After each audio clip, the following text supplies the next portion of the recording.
మూడో కావాలమ్మా భూతద్దాలు ఉందో లేదో చూడాలంటే నీ నడుముని వందల కొద్ది కావాలంట జలపాతాలు పెరిగే కొద్ది తీర్చాలంటే నీ వేడిని లెక్కకు మించి జరగాలమ్మా మొదటి రాత్రులు మక్కువ తీరగ చెయ్యాలంటే మధుర యాత్రలు విన్నాను నీ హృదయవాణి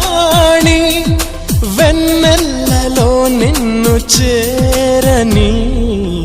మన్మధుడే బ్రహ్మను పూని సృష్టించాడేమో గాని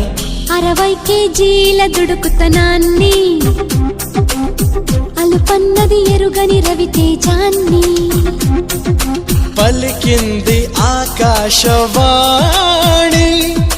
ఈ కొమ్మని